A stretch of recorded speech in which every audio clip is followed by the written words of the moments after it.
sepak bola sejatinya secara filosofinya memang harus meningkatkan kualitas kemanusiaan. Salah satunya respect, simpati gitu kan. Itu salah satu sudut pandang, artinya soal cakrawala. Tapi dimensinya berbeda ketika Anda bicara yang program tadi malam. Karena program tadi malam, talk show, itu kan bicara dimensi organisasi.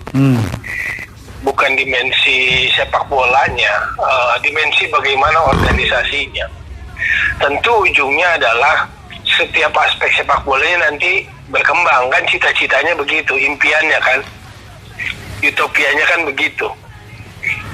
Cuman ternyata dari sisi organisasinya kan bermasalah. Seperti itu. Bahwa kita sangat sedih, sangat prihatin. Terus saja begini kan, masih ada korban, ya satu hal.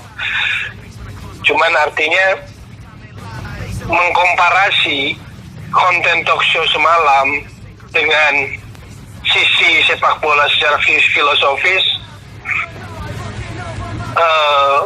bukan harus dikomparasi gitu loh. Sepak bola secara filosofisnya itu kan kontennya, tapi konten ini kan supaya muncul ke permukaan harus dikemas oleh organisasi yang benar, yang sehat gitu loh. Dan semalam itu bahas tentang organisasinya yang masih banyak katakanlah manuver muslihat, terutama dengan isu terbaru dari Kongres Bali. Kan kalau kita mau lihat sesuatu, misalnya Kongres Bali, ada yang di depan mata, yang di panggung, dan ada yang di belakang panggung, kan begitu? Setuju. Ceritanya seringkali yang namanya Kongres itu selesai di belakang panggung. Jadi di depan panggung itu seremonial. Ya. Nah, yang terlihat adalah Ketua Umum Edi Rahmayadi mundur, begitu kan? Seolah-olah sesederhana itu, lalu atas nama statuta memang benar, maka Joko Driono ketiban PLT tahta itu kan. Iya, ketiban tahta itu kan atas nama statuta. Tapi fakta di balik Kongres itu terjadi yang namanya, kalau mau istilah singkatkan, kudeta tidak berdarah, kudeta senyap, walaupun nggak senyap ya gaduh juga. Kenapa? Karena fakta-fakta seperti tadi malam diungkap itu muncul. Ada pertemuan-pertemuan yang voter ya, yang konteksnya berarti konsolidasi kan, penggalangan suara, ada pembagian uang, ada tanda tangan surat mosi tidak percaya. Nah, itulah sebetulnya yang di belakang panggung dari sebuah kongres di Bali kemarin. Sehingga pada ujungnya Ketua Umum Edi Rahmayadi dihadapkan pada situasi, kalau dia ngotot, bukan berarti dia tidak punya kemampuan, tapi yang terjadi organisasi rumah sepak bola itu carut-marut menjadi sebuah keributan. Karena surat mosi tidak percaya itu sudah disiapkan. Seandainya ketum tidak mau mundur, tapi akhirnya kan situasinya dalam dimensi dari Sabtu malam ke Minggu pagi, ketum memilih hikmat, kebijaksanaan atau wise-nya dia untuk milih mundur. Tapi itulah fakta yang terjadi. Jadi apakah Kongres Bali kemarin peka terhadap keinginan publik tentang perubahan sepak bola? Tidak, karena yang terjadi hanyalah pengalihan kekuasaan. Yang terjadi adalah status quo, kan begitu, mempertahankan kekuasaan. Peka nggak dengan keinginan publik ada perubahan yang signifikan, yang revolusi? Match fixing aja nggak dibahas, KLB aja nggak diakomodir, karena memang skenario sang sutradara tentu tidak ingin KLB. Tapi itu tadi, Ketua Umum mundur sehingga tahtanya langsung diberikan kepada Wakil Ketua Umum karena statuta mengatakan demikian, kan begitu. Begitu kira-kira. Ini dimensinya dimensi organisasi. Tentu buat teman-teman Gila Bola, Radio Susana, World Soccer, jadi miris kan, apalagi kalau misalnya memperbandingkan dengan Vietnam yang perempat final. Vietnam sudah ke perempat final, kita masih ribut soal manuver, muslihat di organisasi misalnya. Kan jadi begitu. Saya hanya menjelaskan, berusaha mendudukan pandangannya pada porsinya aja gitu loh. Karena kalau enggak Anda frustasi kan. Di atasnya frustrasi nih Bang sudah. Iya. Aduh. Saya kan harus menyemangati, nggak boleh meracuni. Aduh. Ini yang berikutnya bisa kita bicara tentang sepak bola Indonesia sekarang ini. Arahnya ke utara, selatan, tidak beraturan, diizinkan Bang? Secara aturan sepak bola, harusnya footer yang ambil kendali, bolanya harus dipegang. Artinya mau KLB, mau perubahan itu kan harus difuter. Tapi Kongres Bali memperlihatkan, footernya mandul kan? Iya nggak? Bahasa apa lagi nih? Hah? Pemegang kedaulatan sepak bola, pegang bola nggak mau pegang bola, maunya ya ikut aja, ikut arahan tuh. Asal Bapak senang. Ya ikut arahan, cari aman, ikut penguasa aja kan begitu. Maka kemudian orang akhirnya berpikir, publik akhirnya berpikir ekstrim. Apa dilakukan aja lewat jalur-jalur non sepak bola, menyedihkan sebetulnya. Wah. Iya kan? Ya. Kayak semalam kan banyak yang bicara tidak dalam koridor sepak bola kadang kan.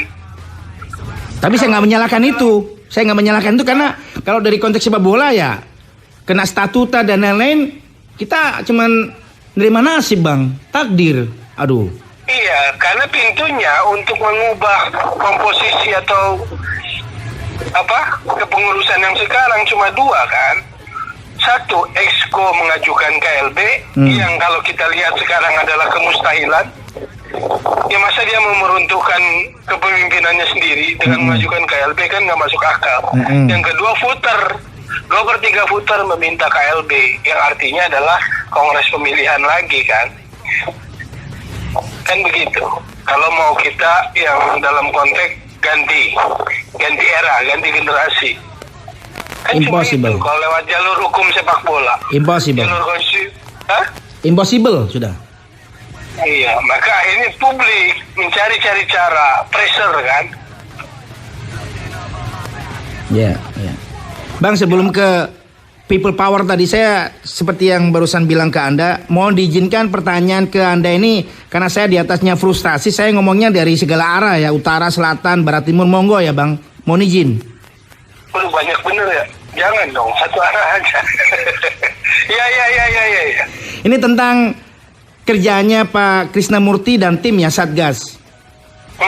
Saya harus curhat ke Bang Tommy Welly karena salah satu yang bisa saya adu skill ya Anda ini, salah satunya, maaf tanpa mengurangi rasa hormat buat yang lainnya ya. Ini tentang harapan masyarakat. Masyarakat kebanyakan itu seolah-olah memposisikan tim Satgas yang ditunjuk sama Bapak Tito itu ala Cristiano Ronaldo di Real Madrid. Saya menolak itu karena saya anggap Cristiano Ronaldo di Madrid dengan yang mafia fishing ini ya diberesin sama tim Satgas itu nggak akan bisa kewujud kalau masyarakatnya cuma pasif, masyarakat tidak ikut serta untuk ayo ini ketika Satgasnya bekerja yang lainnya terus serta karena waktu terus berjalan. Ini sudah 2019 ya, sebentar lagi Februari masuk ke event-event, setelahnya Piala Dunia sudah di Qatar lagi. Kita berpangku tangan terus. Apa katanya Pak Krisnamurti aja deh, kita tunggu hasil. Nonsen buat saya. Apakah saya ngomong gini keliru Bang? Bahwa Satgas bukan Cristiano Ronaldo di Bernabeu bersama dengan Madrid. Yang lainnya harus ikut ngimbangi. Lah, Sandi Gibol sudah jawab semua tuh. Udah benar tuh. Sudah betul. Ya udah. Sekarang saking frustasinya publik terhadap jalur sepak bola, misalnya ke federasi, maka kini harapannya teralih kepada Satgas. Itu normal lah ya, manusiawi lah. Harapannya bertumpu pada Satgas. Tapi tentu Satgas itu kan bekerja pada koridor hukum positif, hukum pidana. Nah yang Sandi bilang tadi betul, bukan sekedar wahara, begana, begini, aksi solo individu Satgas, bukan, tapi harus didukung oleh publik. Publik yang mana? Baik publik umum maupun publik sepak bola. Caranya speak up, bilang. Apalagi kalau punya bukti lapor. Kan nggak bisa Satgas bergerak tanpa dasar hukum yang jelas, tanpa laporan yang jelas untuk ditindaklanjuti. Tapi kalau ada laporan, ada kejanggalan, ada penyelewengan, ada ketidakbenaran dalam sepak bola, maka itu yang akan jadi dasar tindakan. Kalau enggak, nanti Satgas diserang, Satgas disorot, bertindak di luar kewenangannya, kan begitu. Satgas tidak akan menghukum wasit, misalnya tidak boleh memimpin dan sebagainya. Koridornya adalah Satgas melihat ada tindak pidana nggak yang dilakukan di situ. Maka itu yang akan bersih-bersih yang bisa dilakukan oleh pihak Satgas. Tapi poinnya buat Gibol, Radio Susana, itu betul yang Sandi bilang, bahwa publik harus berperan serta. Nah, berperan serta itu speak up, terutama mereka yang menjadi anggota family sepak bola, klub misalnya. Jangan ngakunya dirugikan, bla bla bla bla, tapi sama sekali nggak mau buka suara. Ya kita pahami karena ada ketakutan dan sebagainya. Wah, tapi itu. kalau selama ketakutan itu membelenggu, terus keinginan untuk bersih-bersih hanya sekedar lip service dong. Ya nggak? Betul Bang. Yang saya bilang tadi salah satunya aktif ya. Aktif ngimbangi skillnya teman-teman Satgas. Kalau ngomongin tentang meninggalnya Slemannya, saya tergerak untuk ayo ini dari tim-tim yang masih dibungkus fanatisme buta. Mereka-mereka yang berkepentingan di sana, ayo dong ini break kompetisi dipakai minimal diskusi kecil untuk memberi edukasi kepada yang tersesat itu. Stop kematian supporter, stop. Ya, pressure berikan sebuah pressure positif kepada klub supaya mau speak up. Karena ujung-ujungnya hanya nggak sehat juga kan. Betul. Pengen bersih tapi nggak mau ngomong. Nyuruh Satgas bersih tapi nggak ngasih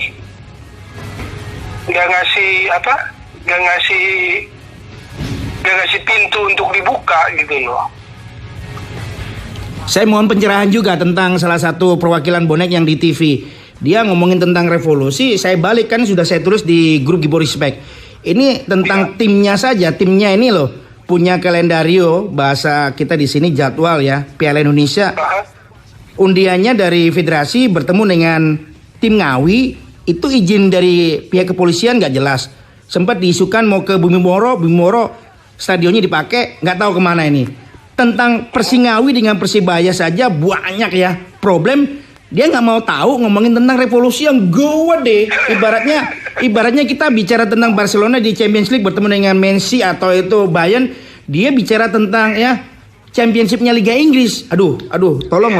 Ini kadang-kadang saya selalu bilang ketika bicara tentang mata naswa, apa produsernya itu anti sama Anda atau nggak bisa memberi ya kan jalan kepada yang lebih ngerti bola untuk berada di sana. Karena maaf ya, itu yang ditulis sama Trisepta saya setuju. Kesannya kok Gusti Randa mewakili Esko atau siapapun federasi dikeroyok. Ini kan buat kita loh. Ini kalau ternyata isunya revolusi hanya untuk mengantarkan pihak lainnya mengganti ya gerbongnya Pak Jogdri, dapat apa lagi nanti? Kosnya di luar mahal lagi. Begitu yang saya tangkap Bang Temuel. Itu Pak dikasih tambahan saya nih. Apa? Coba dikasih tambahan saya nih. Iya, perkara narasumber memang harus benar gitu kan. Jadi supaya omongannya benar, konstruktif gitu loh. Nggak asal bicara revolusi tapi nggak ngerti. Kalau ditanya katakanlah revolusinya dari mana mulainya juga nggak ngerti. Itu kan repot juga. Karena saat bicara dimensi federasi memang banyak. Saya pernah masuk di dalam jadi tahu kompleknya situasi sepak bola Indonesia.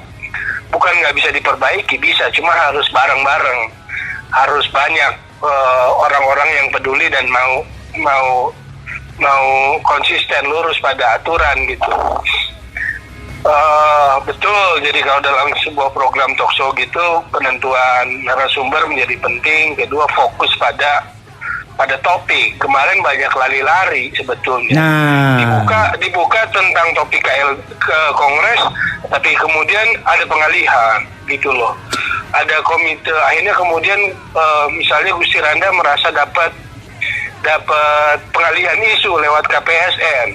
Padahal KPSN menurut saya tidak punya potensi untuk yang namanya menjatuhkan Edi Rahmayadi. Karena nggak laku. Di kalangan voter nggak laku. Yang datangnya kan sedikit.